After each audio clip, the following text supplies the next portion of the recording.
So, who are the people that make up an audience for comic books? Who are these collectors who will love a story or art or a character or a creator so much that they're willing to pick up a comic book, lay their money down, go sit by themselves, live in their head with this book for a while, be it escapism, the love of the craft, or whatever reason, and will come back month to month and usually buy more than one, who will go on a hunt to find a specific book, who ends up loving talking about this stuff, everything that is comic book. And who are they? That's the deal. And this is the third in a I'm gonna call a series of videos where it's a Marvel rant. And the first video of this series, if you're catching this in the future or whatever, was SJWs are killing comics. They're the invisible audience that's being catered to that aren't there. Most of them don't buy comics. The market share is shrinking, and the sales figures show that.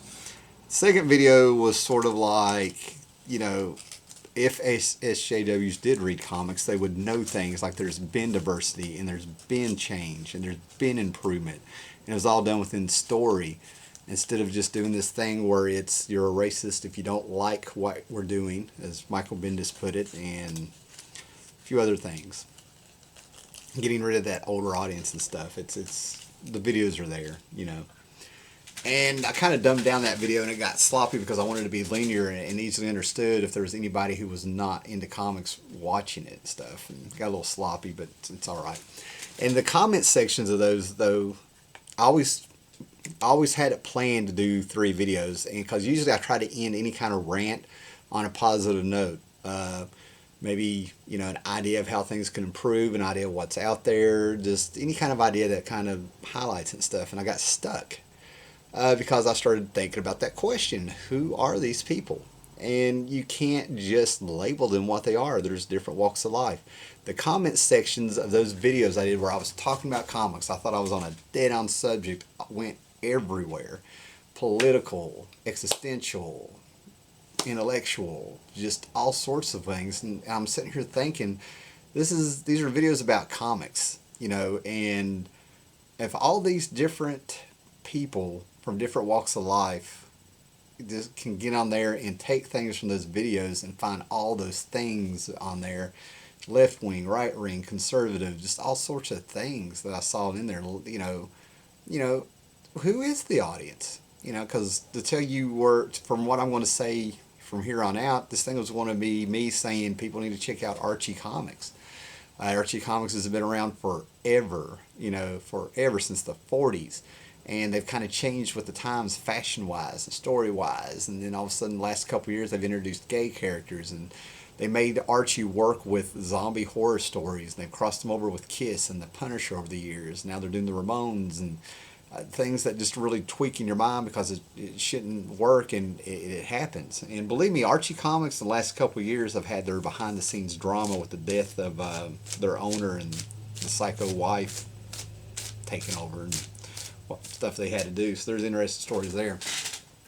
So basically what we do know, in my opinion, is that we know who the audience isn't. And I've always kind of felt like I've known who the audience isn't. Things haven't changed. The people, the invisible audience that Marvel seems to be pandering to and stuff isn't there. The sales show it. And it's times change and stuff. And I really got stuck on this video. Then I started talking to Comic Quarter 410 today a little bit during lunch, and some of the things he said was sparking the idea. Some of the things he would mention, I would be jumping off of those ideas and stuff, which was some of the ideas were already in my head, but he brought up things that kind of rounded them off and showed me the direction and stuff. And there's a couple things. We'll talk about who this audience is. What really makes that happen. When Alan Moore was writing Century, this is a 3-part story for League of Extraordinary Gentlemen going through the 20th century up to present day. What is that, 1910? The story took place in 1910. This story takes place in 1969 all the way up to 2009 is when this was supposed to happen. The dates tell what the year is. And the League of Extraordinary Gentlemen started out, I think it was Victorian times and stuff. And one of the things I remember Alan Moore saying is that he kind of realized he didn't know a lot about modern day pulp culture. If you read League of Extraordinary Gentlemen, he pulls from novels, whatever pop culture was at the time, if it had pop culture. First League of Extraordinary Gentlemen pulled from Bram Stoker, H.G. Wells, War of the Worlds, Mr. Hyde, Stevenson, stuff like that. And he would, and the artist would sit there and pepper the backgrounds of these books with Easter eggs and stuff, so you could just tear them apart. He brought in the Alan Dr. Moreau, and then he got away, he was doing these books at, I think, Wildstorm or something, I can't remember. But anyway, DC ended up buying them up, and Alan Moore ended up, unintentionally working for DC again. Then he took them away and had them printed elsewhere. Then he gets into these stories, and he said as he was, having to do research or know things, he realized, the 5 years that he spent studying Jack the Ripper, he could be competent and know a whole lot about Victorian times in England. And then he realized he could talk about Silver Age books, 60s pop culture, 70s pop culture. Maybe he might went all the way up to the 90s. And then when he got to 2009, he realized he was lost. And I think he had to talk to his daughters and stuff. And, he went straight to making Harry Potter the Antichrist in these books. And I thought maybe that's just me. Maybe that's what's happened, when it comes to comics that are actually happening now, what's going on in these comics that are attracting the readers? The more I thought about it, the more questions I had.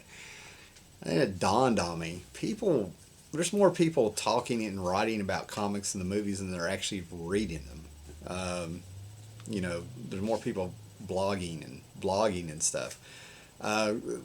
People are, and that's where we get to who is this audience. So let's go on back to how I think I can understand the audience and see where we go here and stuff. So basically, I consider myself, and I never really thought about putting it this way, but I'm a second generation collector.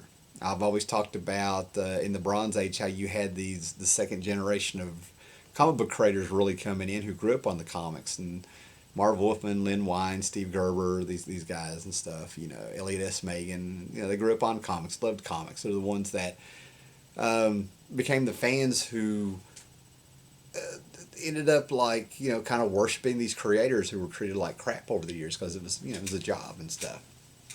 They'd get in the phone book and find where Jack Kirby lived, and Jack Kirby had people coming in and out of his house all the time. Roz making sandwiches and then watching Kirby work. Just a whole different time, good part of the late 60s, early 70s there, And there you go. There's people who ended up just loving the whole medium and stuff. And then you have people like me the people from that generation I lived with them. It was my dad and my stepdad and my uncle, and they had this stuff all over the place, and I started reading it and stuff. And it was just kind of always there, and I dug it, and I just stuck to it and never considered myself a collector. And then the difference between now and then, I think, is the comic books stood on their own. You followed a creator. They started putting who the writer and artist were and stuff. That wasn't always a thing. Or you followed your favorite character. Spider-Man was big. People followed Superman, and people knew who these people were. They were not on TV as much. Movies weren't coming out like they were, these superheroes and stuff. People hadn't really made books that were all that sophisticated, and if they did, they were really rare. You had underground comics you found in head shops. Will Eisner, Forrest Bazone and stuff. But so you had these people who collected that way and things like that. And you didn't really have a lot of magazines coming out that gave you the news, the behind the scenes stuff, what was coming out. Amazing Heroes is the first one popped in my head, but you did have people organizing conventions. I think is probably the early 70s. And people were making their own fanzines and getting them out. But the average person who went to the stores and the spinner racks and stuff at the drugstore and stuff, those weren't available and stuff. So to me, the work more stood on its own. The comics stood on their own month to month. Now we have websites dedicated to comic book news. Over the years, more magazines came out, Wizard and stuff, Hero Illustrated in the 90s. Could that have been a good thing? I don't know, because I think what's happened is that we may have too much information about what's going on the other side of the curtain there, with the behind the scenes stuff that's going on with comics. It's so accessible. It's the same thing that kind of killed wrestling. You broke the kayfabe. The show was enough, and now you get the backstage drama and the ins and outs and stuff. So could that be that? That's one of the reasons I think it may be hurting the hobby, and I'll get back to that again. So over the years, you had people who collected, and what happened was, to me, there was a payoff. If you followed the series for a long time, there was a payoff. 17 years, Chris Claremont was on X-Men, the famous Stan Lee, Jack Kirby, Fantastic Four run. Dave Sim, I think I might have already said that, Dave Sim on 300 issues of Cerebus. It was an era of creative teams that you knew were going to be sticking around. It was the sequential storytelling that ended on a cliffhanger and brought you back the next month, and you got that thrill of it. And then things started happening with editorial. I would imagine you wanted more. You wanted to go back and see these other adventures. You could actually open up a comic book and you've seen the editor's notes saying that this hero is talking about an event that happened in Amazing Spider-Man 149, and you would be like, you get the thrill of the hunt. So all of a sudden, you've got this hunt for these books. They're not on the stands anymore. Who's got this? And then you would meet other people at these places you were hunting for the comics, or you would meet on a Wednesday riding your bikes or something like that, and you'd be trading 2 DCs for 1 Marvel book and stuff. I've heard those stories forever when I was growing up.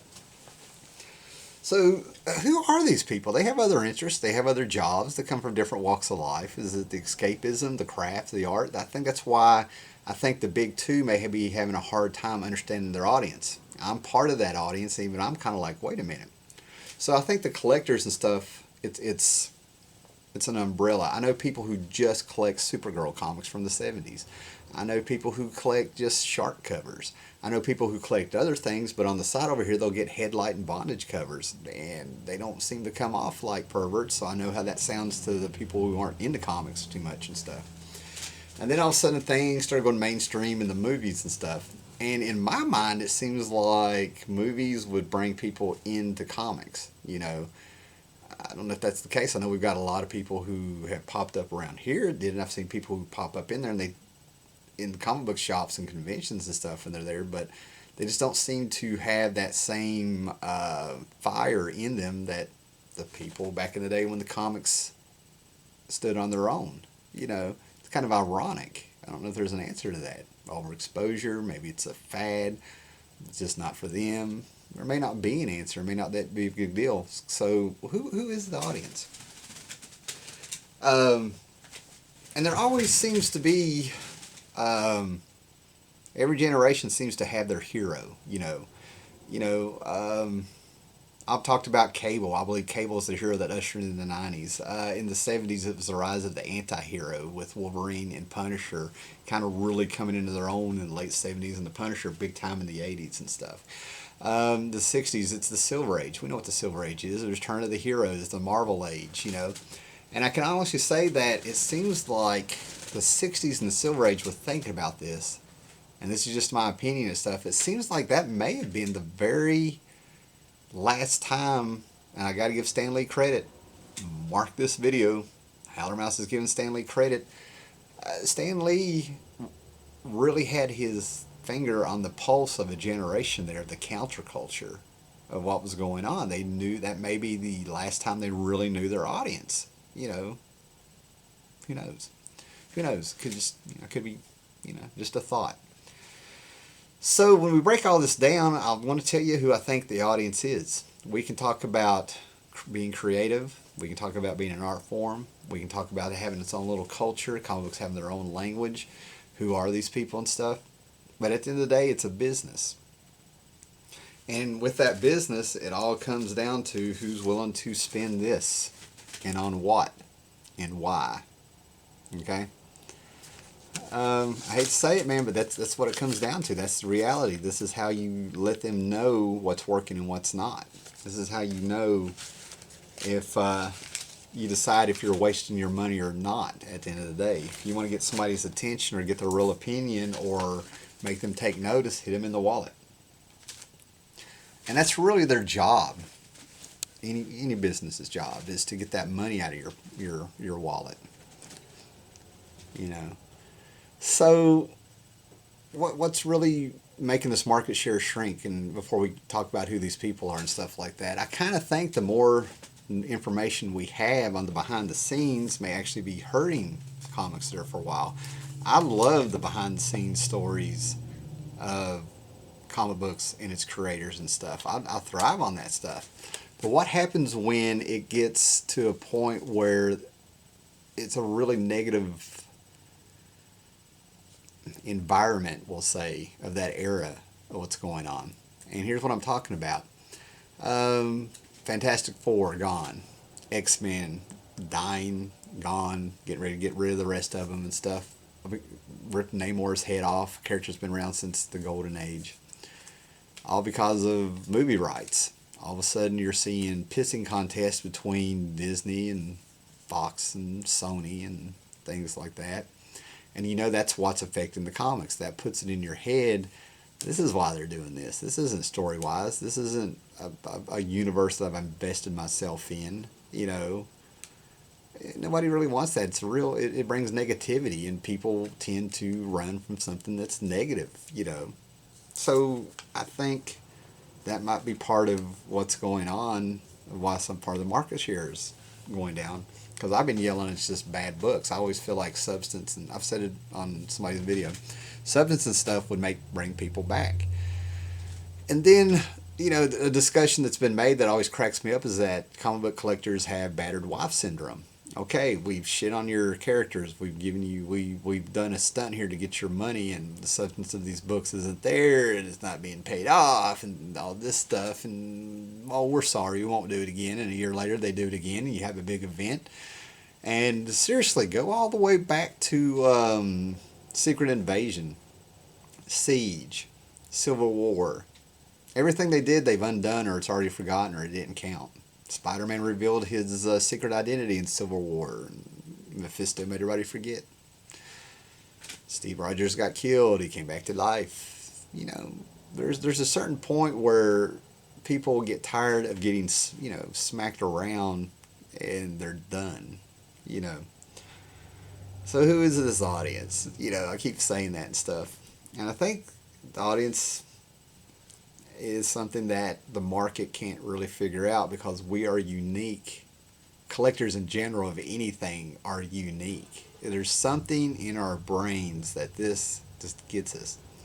And it's not age, it's not gender. You either got it or you don't. And the only thing that keeps coming them back is that quality of work. It's all ages. So I'm going to give Stan Lee some credit here. Mark this video, save it. Howlermouse is giving Stan Lee some credit again. Said it before again. Stan Lee said the greatest thing. I think he really understood what a comic book audience is. A comic book audience is somebody that you can capture with the work. The comic book standing on its own.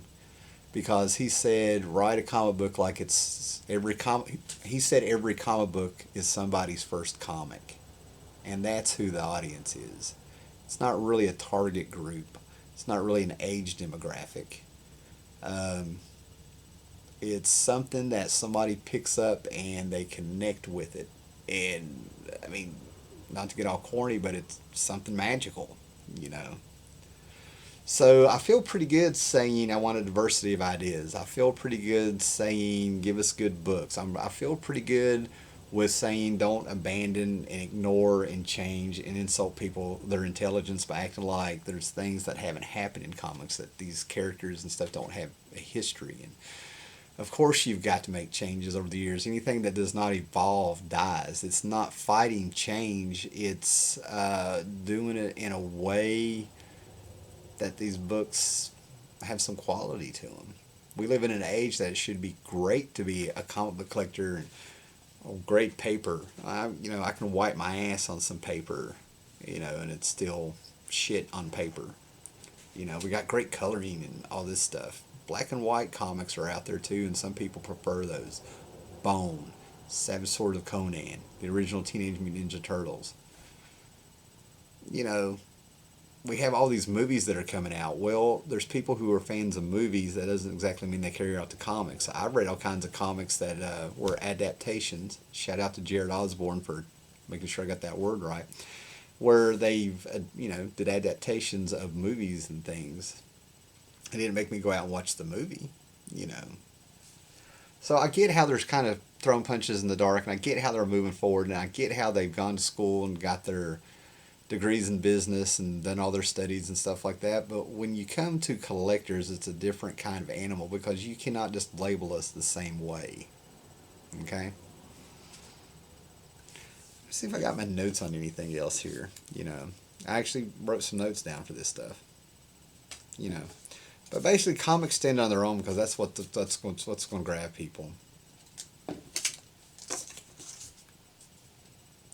And sometimes, having the story stand alone on its own, to have that book in front of you, is a good thing.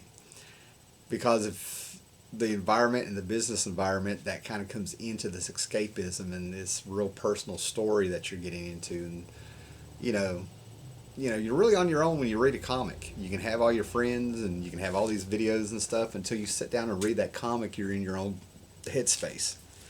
So I think the new audience that's coming may pick up on a few of those things. Maybe they won't have the words, but maybe they don't like the vibe of it. Like they know something's going on. You can sense the mood in a room when you walk into it.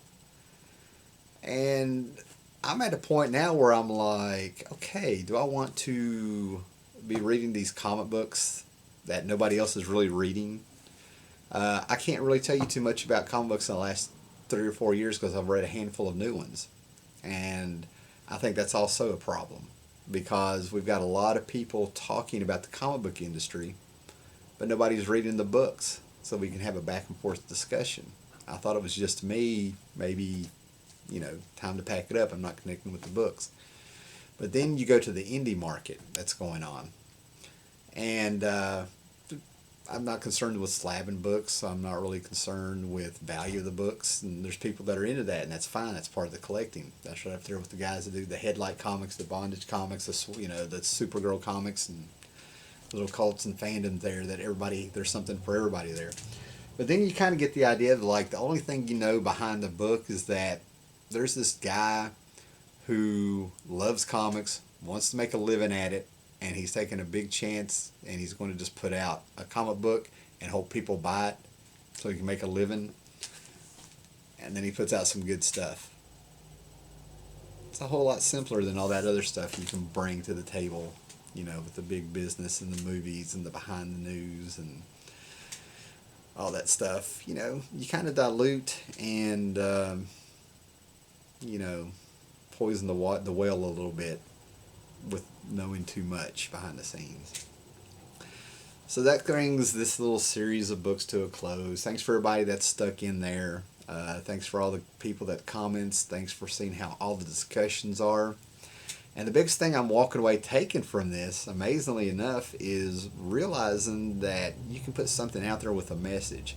You can probably put a comic book out there with a message. It makes me a little bit more forgiving about Marvel comics and DC comics and stuff, because people are going to take what they want out of it. They're going to take what they connect out of it. They're going to pick up on 2-3 words you say and run with that, and that was never your intentions.